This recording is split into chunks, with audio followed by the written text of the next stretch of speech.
Assalamualaikum warahmatullahi wabarakatuh. Open in the door. Oke, kali ini kita baru kedatangan tamu di podcast Pancing Mania Mantap dengan saudara Alfi yang berasal dari Timur Tengah, spesialis mancing ikan mikro yang biasanya pakai kail 0,0, bos. Jadi kali ini kita kedatangan tamu spesial yang biasanya itu bawa ikan mikronya itu sampai 1 karung, yang mana pemancing-pemancing lain tuh nggak bisa ngalahin Mas Al yang satu ini. Anjay.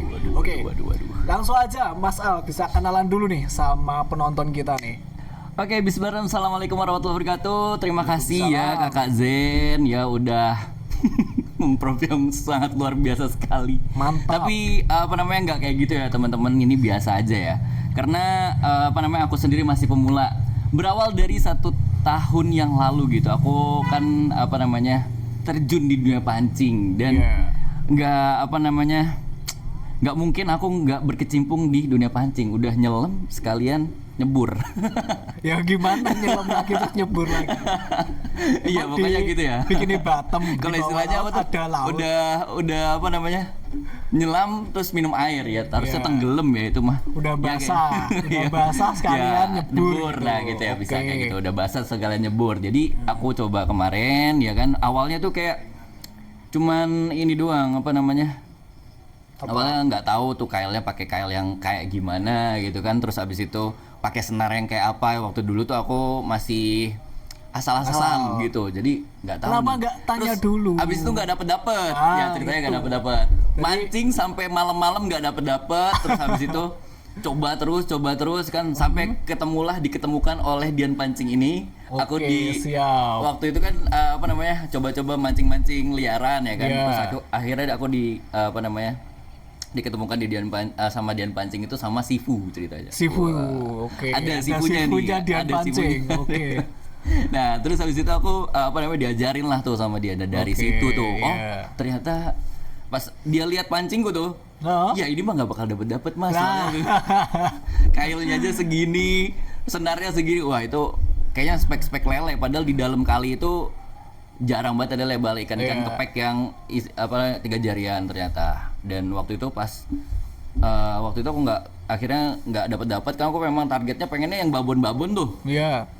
Tapi karena babon itu ternyata susah, ya akhirnya pas aku lihat katanya pas kemarin ini poin kata gitu kan. Akhirnya aku diajak tuh sini om kata gitu. Ya udah aku ke situ kan set. Terus pas sudah ke situ aku ngeliatin tuh ternyata kambangannya kecil. Aku kan selama ini kambangan gede. Iya, tapi pakai cabang 2 ya kan, 1. Terus habis itu cacingnya gede-gede juga kan. Iya. Nah itu waktu itu pernah dapat sekali pas sebelum ketemu Sifu. Itu sampai jam 2 malam. Tapi berangkat jam 8 ketemu jam 11 malam. Sampai jam 2 malam. Nah itu cuman dapat yang tawes bader abang tuh, wader abang. Tawes apa bader lah pokoknya. Bader. Warna merah gitu. Wah itu yang 4 jarian. Itu udah merasa luar biasa banget sih. Terus habis itu dapat gabus ya. Itu sebelum, cuman itu dalam 1 bulan 1 kali itu dapatnya. Gabus 1, tawes 1. Selama 1 bulan mancing dari malam sampai ketemu pagi jam 2. Wah itu cuma dapat segitu aja. Dan akhirnya ketemu si yang mikro itu, Sifu mikro itu. Akhirnya aku diajarin dah itu. Kayak gitu. Berarti awalnya dulu itu praktek dulu baru belajar, bukan belajar alat betul. pancingnya dulu baru praktek. Ya kadang emang kita belajar dari kondisional. Nah ini membuktikan kesabaran dari seorang pemancing itu ya. Saking sabarnya dia itu nggak tahu ilmunya tapi tetap mau nungguin ikannya. Yang mana alat yang dipersiapkan itu nggak sesuai dengan ikan yang tersedia. Ya mungkin itu menjadi pembelajaran buat teman-teman semua. Kalau mau belajar mancing, mending cari orang yang sudah berpengalaman dulu, nanti baru beli alatnya dan lain sebagainya. Atau nggak minjem dulu sama yang punya pancing gitu. Nanti kalau udah sekiranya bisa beli sendiri ya beli sendiri ya gitu ya. Dan jangan lupa nih, produk Suri kami dan juga Mas Syai ini menjadi salah satu brand yang menyediakan alat-alat pancingnya ya. Betul banget. Wah luar biasa memang. Nah mungkin ini ya, memancing itu kan yang pertama memang membutuhkan kesabaran. Nah, yang diceritain Mas Al tadi itu saya penasaran banget. Kok bisa punya niat mancing sampai jam 2 malam itu motivasinya apa gitu loh.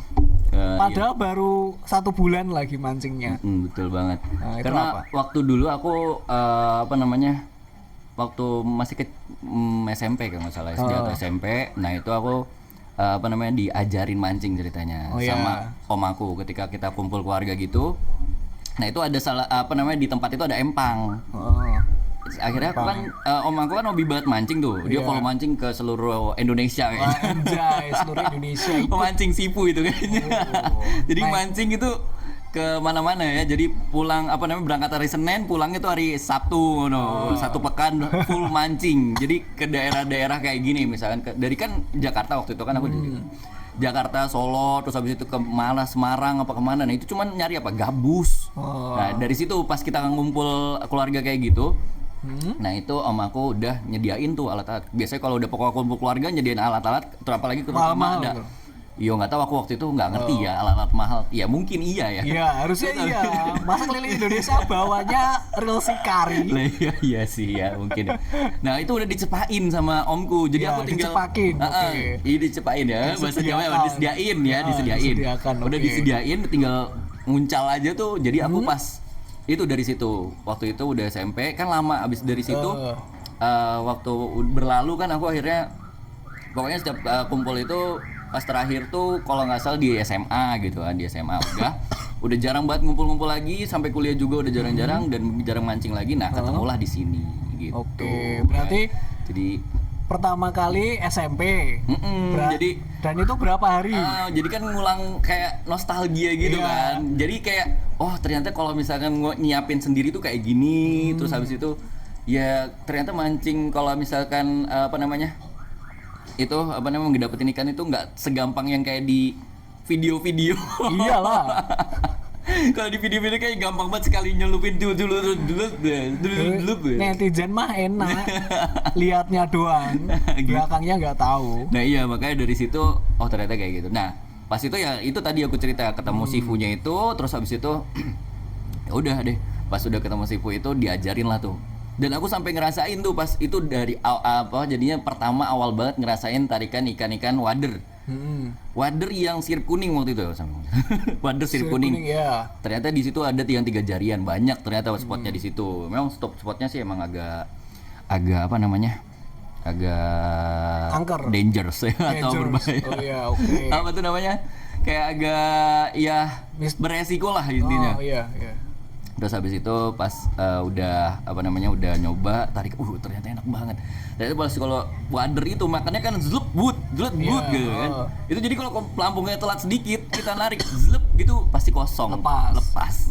Kalau misalnya pas ngepasin pas zlup langsung zlup. Nah itu udah dari situ udah ngerti. Akhirnya disupport ya kan, disupport sama ini nih. Iya, siap. Jadinya alhamdulillah nih.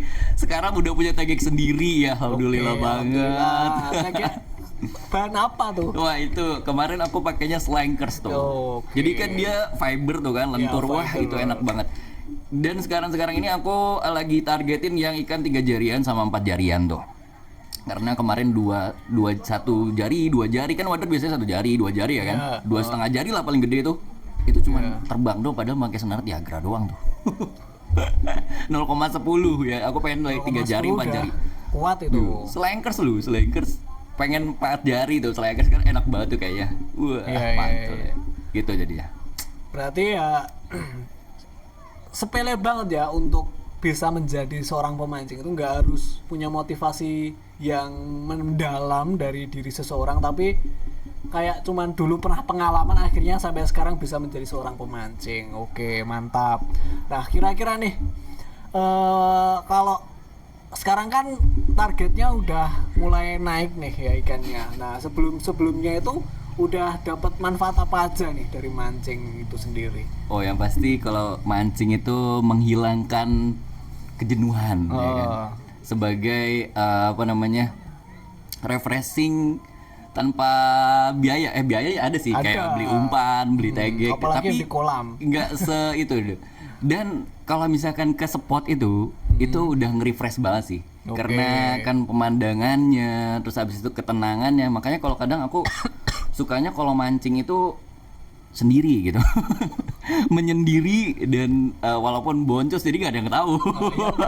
Yang penting itu KTP tetap dibawa. Nanti kalau ada apa-apa biar gampang. Iya benar banget kayak gitu. Oke, lanjut. Terus habis itu apa namanya?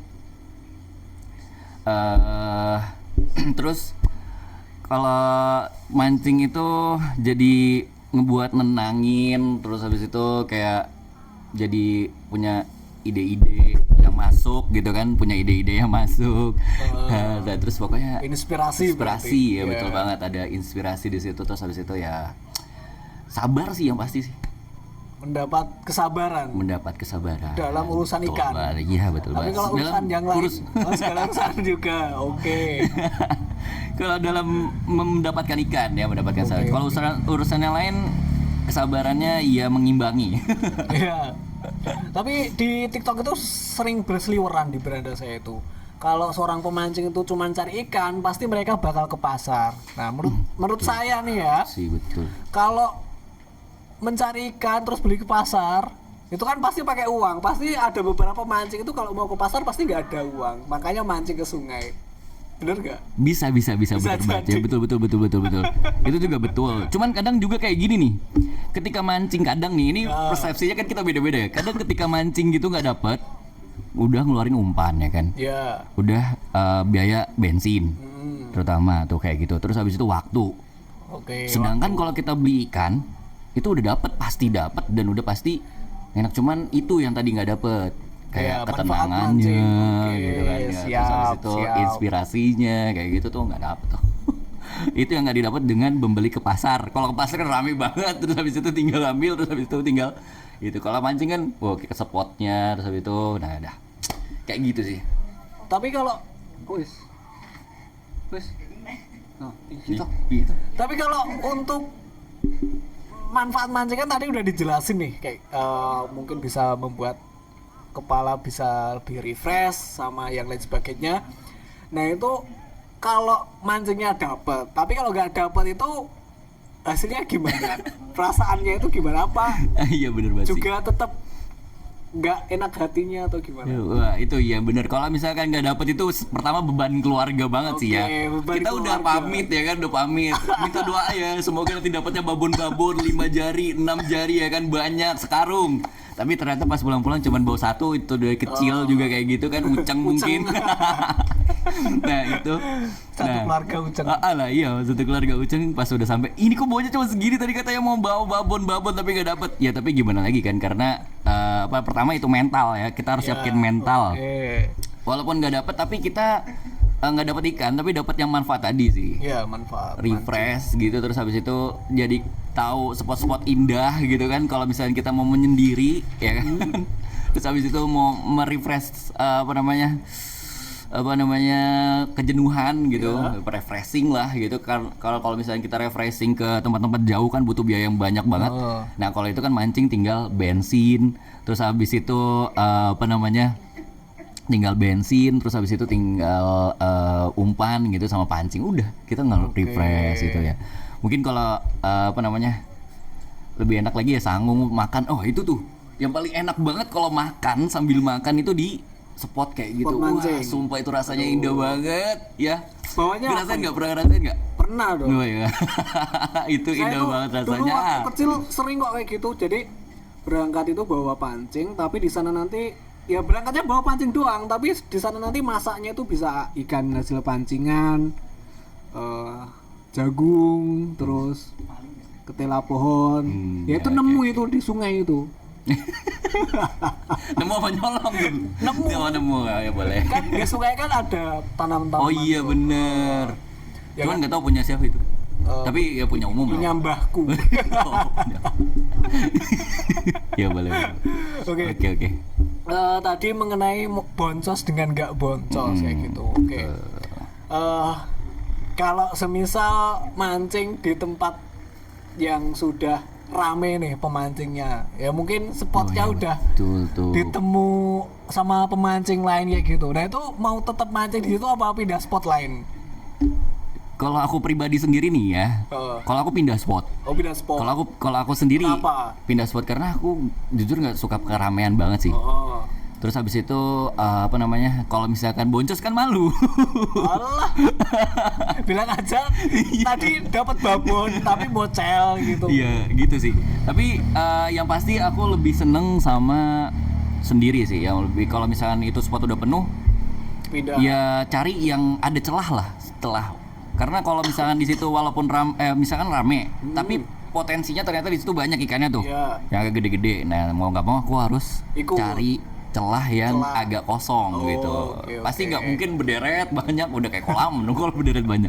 Pasti ada celah-celah sedikit berarti gitu. Nggak berjajar sama mereka. Masih nggak berjajar. Karena ilmuku juga masih belum suhu ya. Ya, berarti buat teman-teman pemancing mikro ya, Mas Al ini belum berani jajarin sama pemancing yang lain. Betul banget, ya betul banget. Tapi kalau saya ini udah wani jajar karo kowe, anjay. Ada pertanyaan dari netizen nih Mas. Oh, apa? Pertanyaan apa dari netizen? Pertanyaan dari netizen ya. Ada kejadian horor apa pas mancing mikroan wateran gitu? Nah ini mungkin yang suka mancing di malam hari nih pernah ada kejadian janggal seperti apa nih? Kalau saya kan nggak mau mancing malam. Wah banyak banget kejadiannya pas kalau misalkan pas malam-malam itu. Banyak lagi. Wah. Jadi apa namanya? Salah satunya kalau yang kejadiannya itu yang horornya pertama sama binatang buas. Apa nih? Ular pastinya. Oh, ular. Karena di sungai. Kan punya ular juga. Ya punya. Boleh. Nah itu apa namanya? Kan karena sungai kan itu banyak rerumputan dan rugut dan itu banyak banget pasti potensi ularnya. Iya. Nah, jangankan malam, siang aja itu aku kadang ketemu tuh sama ular. Pada lewat ya Allah ular. Tapi tahu ularnya ular apa? Kalau kemarin malah aku pegang ular. Tapi kalau malam-malam itu aku kaget banget, sumpah demi apapun itu kaget banget. Pas lagi mancing, seret, gitu kan, kaget aku. Pertama aku lihat ular, wah udah ular. Terus habis itu tiba-tiba ularnya nongol sih di sini loh. Seret, wih, astagfirullahaladzim, kaget langsung aku loncat. Besar. Iya lumayan, ularnya tuh belang, katanya sih itu parah banget kalau kena orang. Itu belangnya hitam putih. Bukan hitam putih tapi silver. Kayaknya waktu itu namanya apa ya? Ikan gitu. Ular perak, bukan tuh kayak jarang. Apa namanya?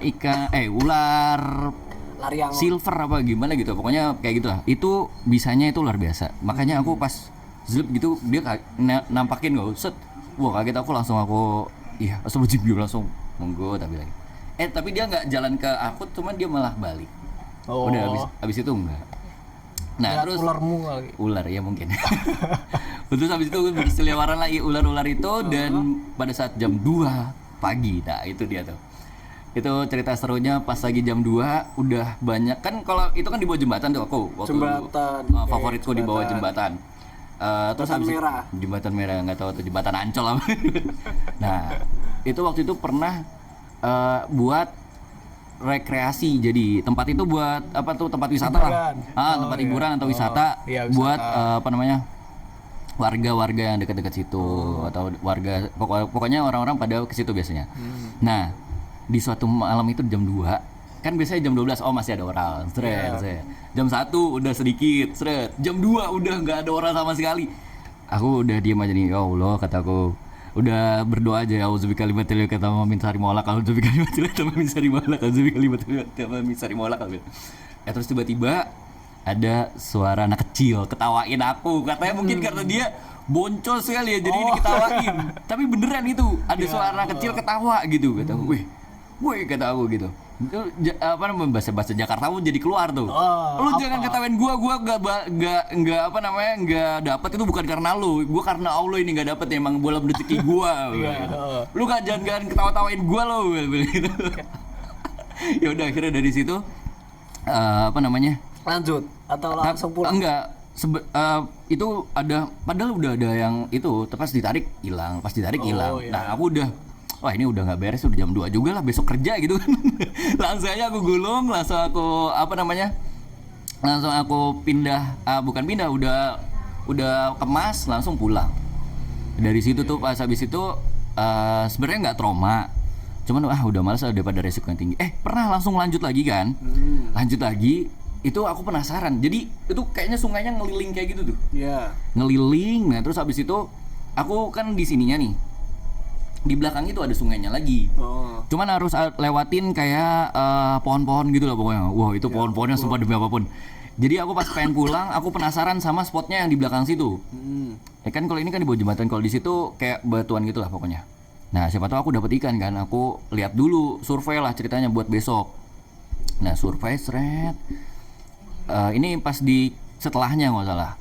Setelahnya itu aku juga penasaran pengen survei di situ seret. Ternyata pas masuk ke situ, wah itu hawanya udah anginnya kenceng, terus habis itu wah itu pohon-pohon waduh bergoyang-goyang. Kayaknya tuh ada yang kayak udah pokoknya kalau jalan di situ udah kayak paling artis banget lah. Kayak ada yang merhatiin. Ya, cuman bukan orang kayak yang merhatiin. Udah aku bismillah bodo amat ya, bismillah ya Allah tapi. Nah terus habis itu pas aku udah sampai situ seret udah tau. Dan perasaan udah gak enak aja tuh. Nah terus habis itu pas balik seret. Nah pas balik itu kayak ada yang ngikutin dah, nggak tahu lah ada apaan ya. Terus ya Allah lepas nggak usah ikut lo, nggak bilang gitu.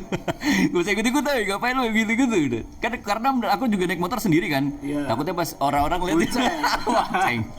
Nah pas besokannya langsung tepar.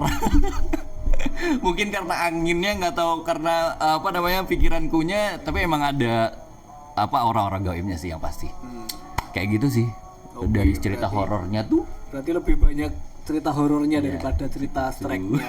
Iya, awal-awal gitu. Jadi buat teman-teman ya, daripada resiko, soalnya hal gaib itu juga bukan mitos, yaitu emang apa adanya ya. Jadi buat berjaga-jaga aja, jangan terlalu dipaksakan kalau udah malam. Oke? Mungkin cukup untuk podcast hari ini.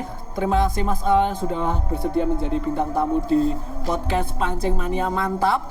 Dan sampai jumpa di pertemuan selanjutnya. Dan see you next time. See you, bye-bye.